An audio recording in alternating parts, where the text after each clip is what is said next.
Bryan Danielson in WWE getting a tryout. I remember probably 11 years ago, Chris Benoit got his tryout with WWF, and it was a pretty big deal because Benoit had a cult following, had been to Japan, Mexico, Independence. People knew who he was, and he got a WWF tryout, and people thought, he's too small, he'll never be any, they're not really going to do much with him, and they didn't. They passed him by, and then he went to WCW and the time in ECW and WCW, and the timing was right. He became a star, and then they took him, and he headlined a WrestleMania and was a world champion for a while.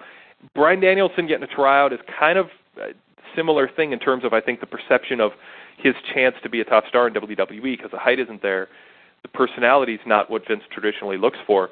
With that as a premise, do you think Bryan Danielson has a shot to get a job with WWE and to have an actual prominent career with them? Well, I'm reminded, too, of a very similar circumstance to Chris Benoit and Bryan Danielson. I remember Owen Hart was this phenomenon in Stampede Wrestling and a phenomenon in newsletters, too. It was just he was the guy, and he got his chance, and he didn't get to win his dark matches, and then he was brought around, and he went nowhere.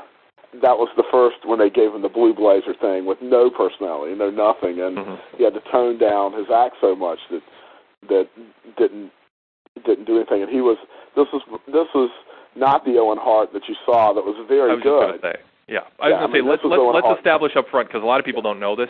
Yeah. Owen Hart, in the first 2 or 3 years of his career, was among the 5 most fluid, amazing athletes in North American history. Just an incredible opening 2 or 3 years. And an incredible flyer. The athleticism, and there was a smoothness and a grace and an unexpectedness where he pulled things off, and you're like, wow, I didn't even think that could be done. He had a feud with Makan Singh, who you may remember briefly as Bastion Booger. He could work with anybody, and it was like, but he would at a time when flying wasn't an everyday thing the way it is now. Yeah. He was one of the top flyers in the world, and they cut him way back and toned him way down, and he didn't fit in WWF at the time of what they were looking to do. Another good analogy. And Bryan Danielson, it's interesting from several different places, but I don't know. Does Bryan Danielson become like Kendrick in London? Does he? Where do they put him, and what do they do? They don't have smaller guys that they take seriously. Right. And there's no reason to have Bryan Danielson if his act isn't a serious act. Mm-hmm. So where does he fit, and what do they do? But he's so good. Do they figure out a way to make something for him? And they need new acts. On one of the Ring of Honor pay-per-views, he gave arguably the best promo of the year, I thought. Yep. But it was an intense, serious promo. And so he can talk, he can exude a character, and he wrestles his ass off. Mm-hmm. But, what is he, I could see if they had a heel William Regal going, instead of a suspended, fired William Regal character, I could see him, an underdog, not underdog, but undersized, going up against the bigger Regal and taking it to him. And that could be good. But I almost think that's trying to fit a square peg into a square peg. I almost think you want to have a variety of styles, not a mere image with a guy making the other guy look bigger. You may be right. It just goes to what do you do with him, and who does he work with? Because I don't know. But on the other hand, the interesting part of it is Ring of Honor's one of their 2 top stars, maybe their top star. Yeah. And under a contract. What's in the contract, and does he have an out if WWE wants him? And then, even if he doesn't have an out, WWE wants him, the kind of pay that WWE can offer him. You look at, Jamie Noble, who, has worked his way into being an agent, worked his way to being a valuable guy for them, but but when he left Ring of Honor as their champion, he took a contract where he didn't even work for a while. Yeah. He took about as base a level that you could get in WWE and not be in developmental. Yeah. And was happy to get it instead of being Ring of Honor's champion, and that's that kind of that dichotomy in pay is tough to work at. And the sheer fact of the matter is, if Ring of Honor operates because it's under WWE's radar, and because their wrestlers, with the exception of Nigel McGuinness, are type of wrestlers WWE just doesn't have an interest in, or at least very much of an interest in. Now, whether they should is another thing. I mean, I think Nigel probably is a better fit than Danielson with WWE's style of promoting. I just think I do too. Yeah, I mean, he's got a net. He's got more fire and seems just a little less quirky and strange, and has a little bit more size. And but I mean, they're both. I would love to see. Let me put it this way: I'd love to see a fresh booker who understood WWE style but was willing to move it to the next level and make Danielson and McGuinness two of his top 12 guys over the next year. And I think it could happen. And I think fans would pay to see it. But I don't see that coming. Oh no, I don't either. I don't see anybody up there equipped to do it. Bryan Danielson also is at that point in his career where he works a stiff style, and he's taken, on that frame, he's taken that beating. Yeah. And he's not honky tonk man. He's not going to be able to work forever because he's got a great gimmick. His gimmick is wrestling at the very top, at the very top level. And our correspondent who was at the event wasn't familiar with his work, and he was just amazed. It was one of those first impressions, like, holy crap, this guy's different.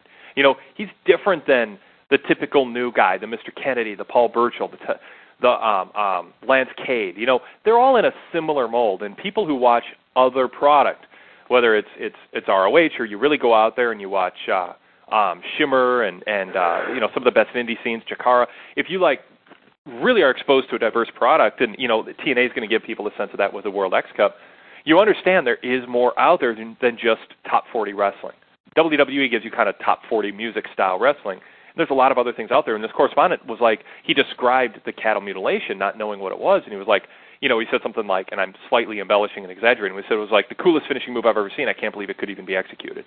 And there's a lesson in that if WWE breaks the mold and tries something new, and the question is, how low do things have to go before they try something new and break their paradigms of their thinking? And I don't know what it's going to take, but hopefully Danielson opens some eyes. But if history is any indication, there are a lot of people back there making fun of him. Oh, I think so. I mean, there's always that.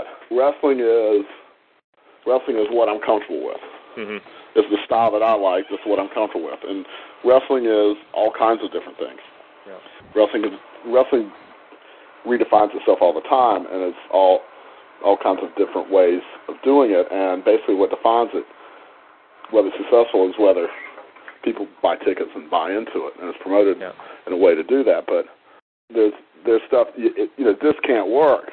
Well, it can't. Maybe it can and maybe it can't. Yeah. But one strict thing is wrestling. Yeah. The way Triple H wrestles is main event wrestling. Well, it is, but there's also other ways. Yeah.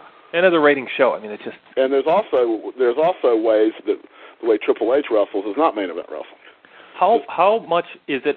I mean, I know they probably got excuses, but it's got to be a huge blow to the egos of Triple H and John Cena to be part of this just incredible drop in Raw ratings, and to be the headline guys. For a while it was just Cena, and then for a while it's just Triple H. Now they're together, and they're not creating magic. These aren't, oh, wow, it's Austin and Rock, it's Michaels versus Brett, it's Hulk versus Flair, Ultimate Warrior, whatever the equivalent is as you go back era to era. It's not Harley Race versus Ric Flair. It's not Bruno Sammartino versus Sammartino versus Ivan Koloff, Superstar Billy Graham, something like that. Well, no, I was thinking. Okay, that's fine. I was trying to go from WWF to non-WWF top guy. But nevertheless, the point's made that it doesn't have that feel. Even though they've only wrestled once before. I mean, they talked about that, and I in my mind, I'm thinking, well, they've wrestled 27 times because everybody wrestles everybody with zero notice. They just throw them on TV. They have an inconsequential match, and it's there for another reason, and then it's forgotten about it. The fact that they've only wrestled once and and I'm thinking they've wrestled dozens of times, I think a lot of fans there's not a dream match left that fans want to see because they haven't kept the brand separation. And they did wrestle that one time, but they talked about it for months, and it was a WrestleMania thing, so it's not, it was just 2 years ago, so it's not that fresh. And no, but if you go 2 years and you only wrestle once, unfortunately, among the top guys, that's fresh. No, what I mean is the match is fresh, but the issue is not that fresh, and that's a big part of it, too. Because Undertaker versus Triple H might be fresh because that feels like it's been a long time. Yeah. But fresh in the context of WWE's current somewhat to quite stale universe. And that's where, I mean, it's and they're on the same show, and they talk, they interact a lot, and they talk all the time, and exactly. It's just, it's not all that, I don't know. And it's guys we've seen for years, many years, and that's why it's not for us. But it's also not been booked all that great, and it's also been just kind of, they didn't give you that anticipation of what if or. This is really, really a big deal. It just seems like, well, Randy Orton's out of the way, and so so this is just the next thing on the horizon. Like there's always the next. You look at the roster, and it's just I don't know what they're going to do if and when they shake things up with the draft. I don't know what would work. All right, we end our special YouTube clip there. You can find out all about pwtorch.com and the PW Torch VIP website by going to pwtorch.com/GoVIP. We also have a free phone app. Just search PW Torch and download it. It is free, and it will keep you up to date on all the news that's happening in the world of professional wrestling like nobody else does. We update constantly with new news features, analysis, interview excerpts, exclusive columns, many other exclusive features, and flashbacks. If you are a pro wrestling fan, you should be visiting pwtorch.com every day and bookmarking the site and downloading our free app. We are on not just iPhone and iPad and Android devices, but also Windows Phone devices, the Amazon Kindle Fire. We are in their app store. And if you have a newer Samsung TV or DVD player with smart TV functionality, do a search for PW Torch. We are an app in the Samsung Smart TV App Store. So the PW Torch brand reaches more wrestling fans every day than any other independent source of news and information and commentary on pro wrestling, and we thank you for checking out our YouTube clip. Please subscribe to our YouTube channel, and please visit pwtorch.com and listen to the live cast at pwtorchlivecast.com.